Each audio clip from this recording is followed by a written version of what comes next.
Hello, and welcome to Cardboard and Plastic. Today's video is a CGC reveal. I sent this about a month ago, got it back in really good time. I also have an email from PSA that my grades are ready. I saw my grades for the PSA reveal, and that submission is probably going to take well over 4 months door to door to get back to me. For the submission, we have hockey, football, basketball, baseball. 31 cards, well, 31 card didn't get graded. I'll talk about that in a little bit. For the past year, I've graded with PSA, SGC, and CGC many times. I think that this is one of the best graded orders I've had for the past year. One of the most accurate. And I think really the reason for that is the size of the grading company. PSA is so large. They have 2 different sites. You really don't know. I mean, it's probably 1 out of like 40 people grading your sports cards, right? Maybe for vintage. 20 people are grading vintage over there. So really the consistency, like it's the person grading your card, not the company, right? So did you get John? Did you get Sarah? I mean, who's grading your cards? You have no idea. SGC, I think the reason people find them more accurate than PSA is because they do have a smaller grading team, right? So when you submit cards, maybe it's 1 out of like 10 people, right, grading your cards.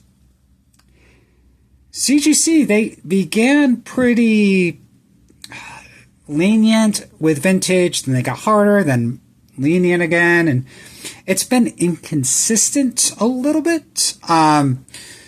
However, recently, I think they really got their act together. Now, maybe not for a good reason for CGC. The majority of cards, like 90% of them at CGC is TCG cards like Pokemon. And so like the sports cards, there's very few that get graded over there. And so the sports card team is probably dwindling away. And really, you probably only have a few people grading sports cards over at CGC. And specifically with vintage, Andy Broom, who's came over from BVG to SGC to do the vintage grading, it wouldn't surprise me if the team is so small that, I mean, he's even grading the majority of the submissions at this point to keep their sports card grading afloat at this point. And I really kind of saw with this submission that it was just done well. Now, kudos to CGC for grading the cards well. However, I do have a couple of complaints, which we'll go through in a little bit. So let's start with the card that wasn't graded. So I had a card, and not a very expensive card, but it was I thought, nice card, had a great surface and corners, edges there. But they said it was an aftermarket sheet cut card, and it's a 1981 Donruss Tim Raines. And whenever I do like send cards in for grading, I look at the corners, the edges, and I hold up other cards to them to make sure that they're the appropriate size. I don't really have a lot of experience with sheet cut cards. Kind of puzzles me that why anybody would cut these cards down and spend the time when they're so cheap. I mean, like a Tim Raines like this, I mean, you can get them for like $2. They're everywhere, beyond common. But I'm going to take this as a learning experience to see if they were right. And I am going to get some old 1981 Donruss, get my loop out, and investigate that to see if it is possibly a sheet cut card. So all the other 30 cards, right? So not a fake card, just from a sheet there, I guess.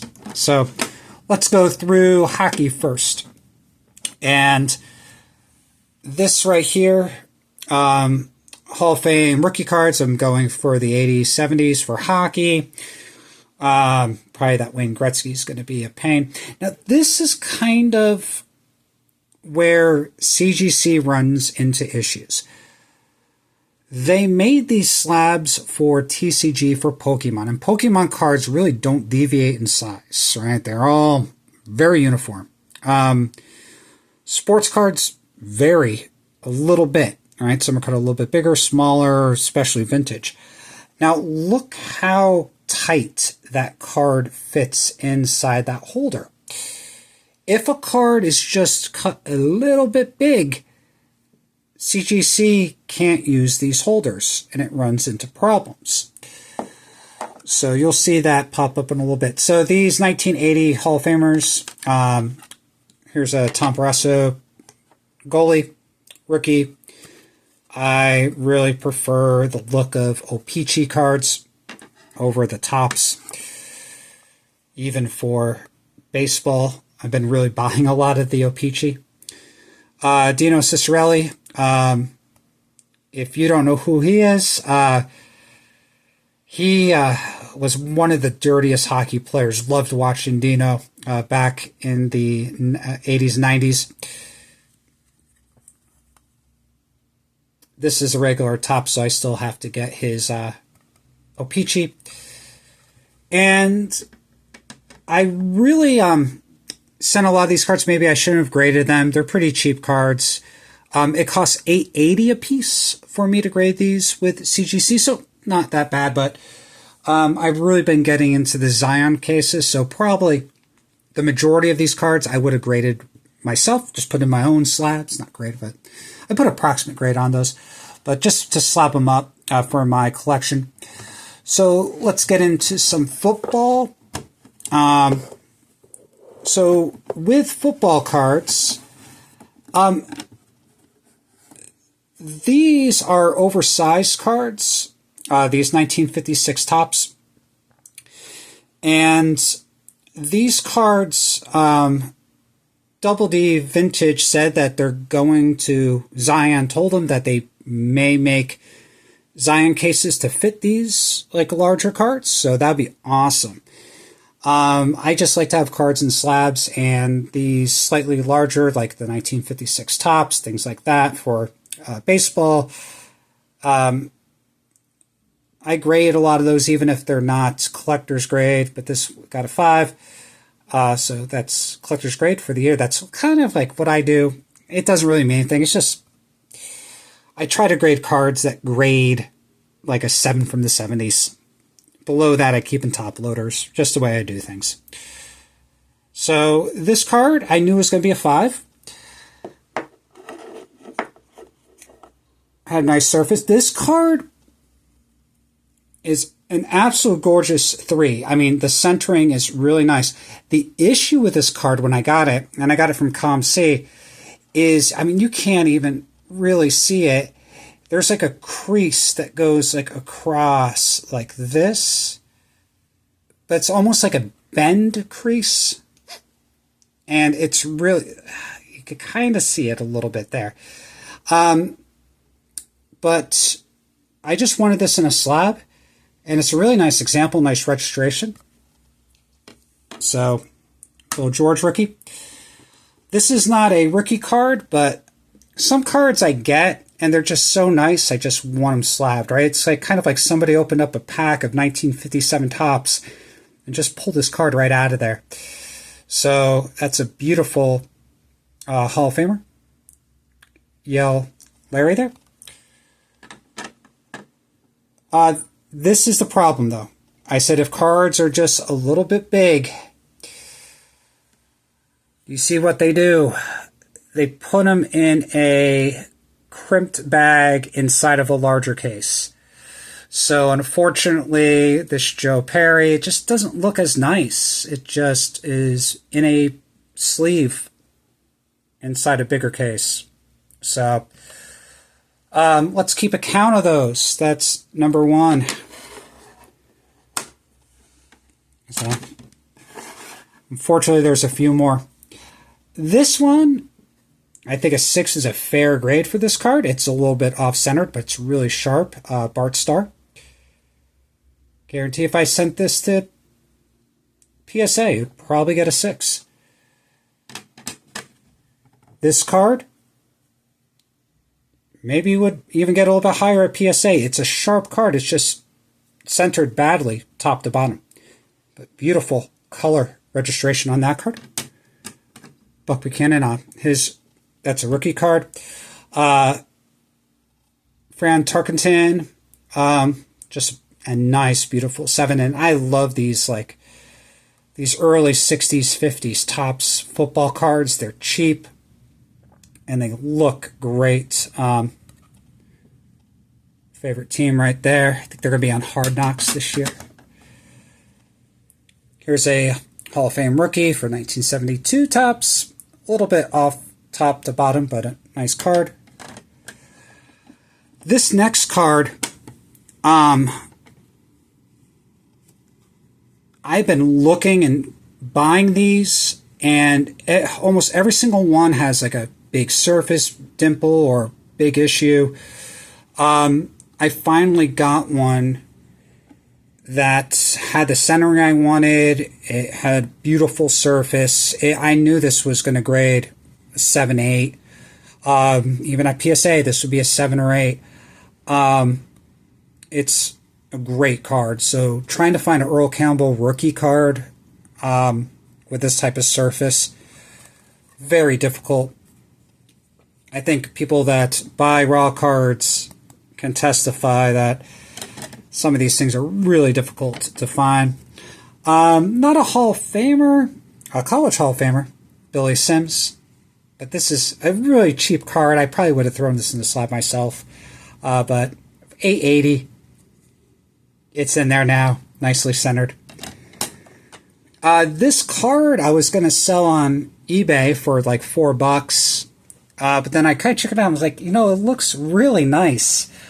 I was like, this looks like a 9, and I got a 9. So, a beautiful Andre Reed rookie, and I think I bought like a BGS, like 8.5 or something for like $8. So I'll probably just sell that and get something else. This one I shouldn't have graded. I knew it was going to get an 8. Had a little bit of like a little surface scratch there. But this is the Tiger Woods rookie card, I guess, that everybody... They grade so many of these things. I mean, this card, everybody has one. I never had one, though, until now.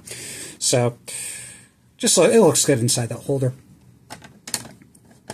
Oh, and let me, for the show off there, let's get that Earl Campbell up there. So this is one of my best cards for football.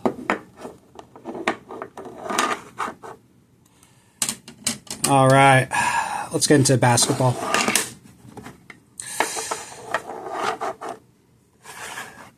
So basketball, I'll save that one for the end. So a sharp Scottie Pippen. If you do grade with CGC, they care about surface more, and they will mark down. Almost every single one of these Scottie Pippens has print defects on it. Good luck trying to find one without for these 1988 Fleer. The centering off left to right. Now, PSA is most lenient with centering. They just want sharp corners. So like even like this card, I think would grade an 8 or 9 at PSA. I have graded tons of these 1988 Fleers with Stocktons. I think I've gotten like 15 9s from PSA with John Stockton rookies. So, I mean, these cards are out there, and they're really coming down in price. Pretty affordable to buy a graded 9 version these days. This one I just graded. It looked nice, but this is, I'm collecting the graded Beam Team set. So, just trying to get all these in above an 8. And this one I graded, I got it for a really good deal on ComC. It looked really nice.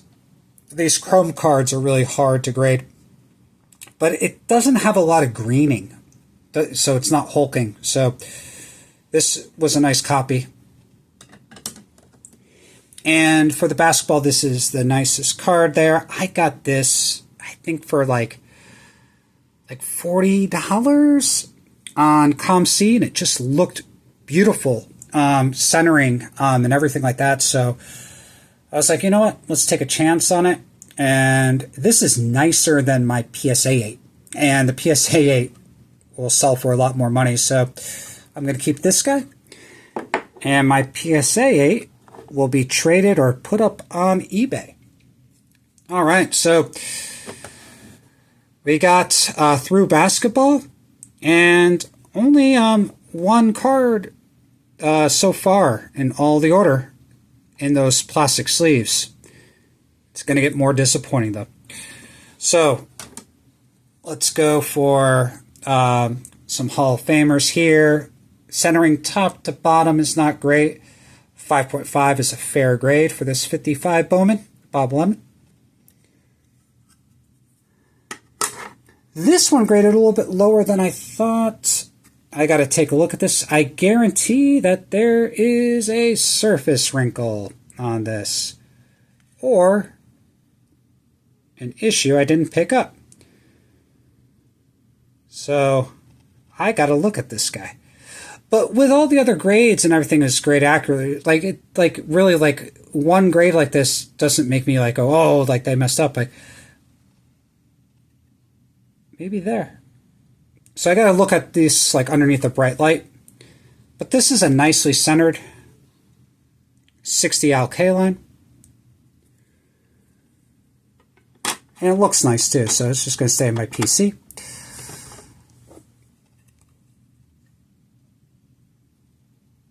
Got a 6, so fair grade with this, and you know, it's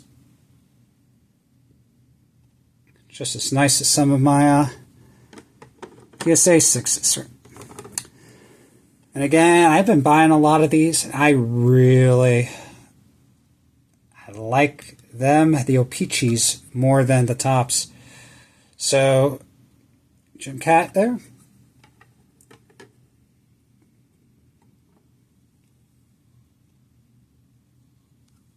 Johnny Bench. Ooh, and here we go again. Sorry about the banging. So the Johnny Bench All-Star card, I thought it was going to grade top to bottom. That's a great grade, all right? But the problem is that stupid baggie inside. So number 2. And not only that, they use the what they do is they use these same cases, I think, right? And these are thicker, and so they just put a bag inside of them. So, really nice Harold Baines rookie. These are really hard to find in this type of grade. I got that at ComC, and it looked identical to the one that I sent to PSA, and the PSA got a 9 as well. This one I thought could go even a little bit higher than a 7, but nicely centered. Cal Ripken rookie. A little bit of a rough cut for this, but a solid card right there. And Wade Boggs got a great grade, has that stupid baggie. So we are up to 3. And one of them is going to be the most upsetting one. He needs the break from the All-Star week. He has to get things back on track. He has had a horrible first half of the season with Matt Olson.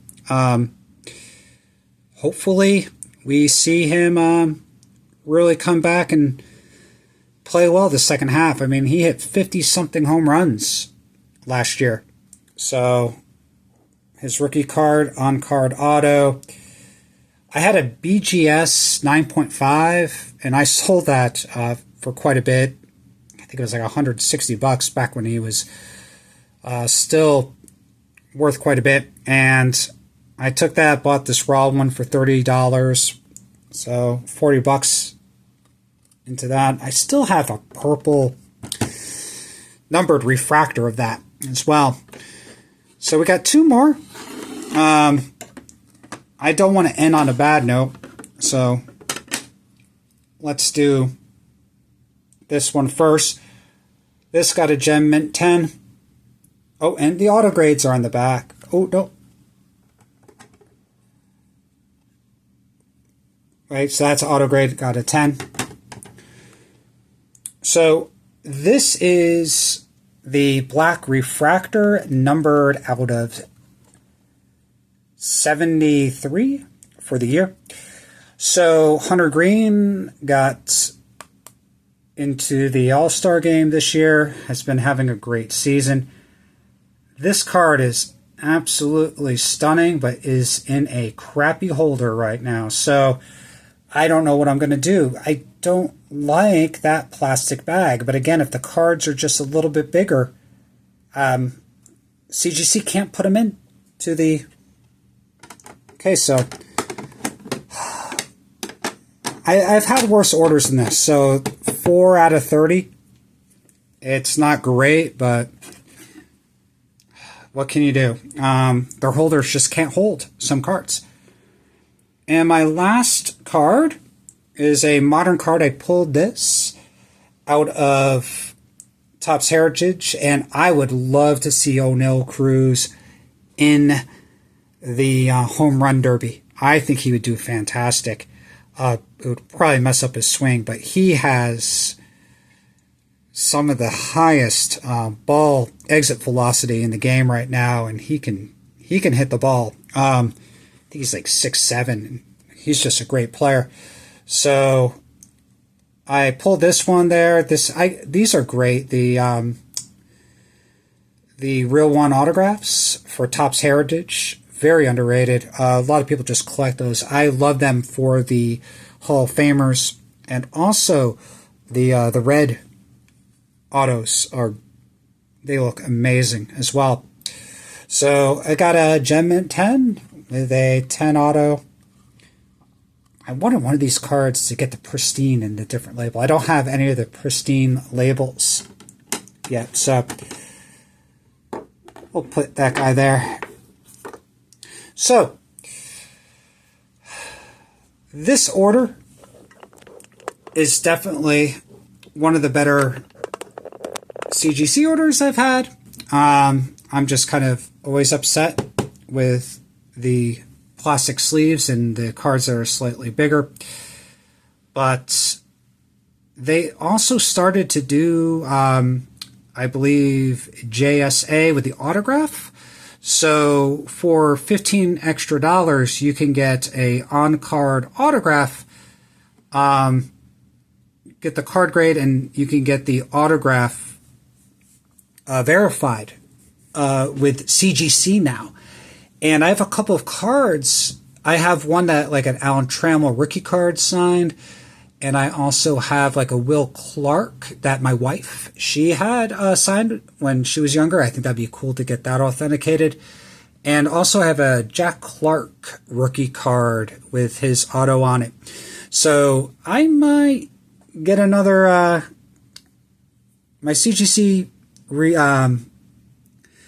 membership did go away like the last week. So this is the last order I had for them, but I might subscribe again and send another order or two in. I always say I'm going to stop grading. I always keep on grading. So in the comments below, let me know what your favorite card is. And as always, have a great day and keep on collecting.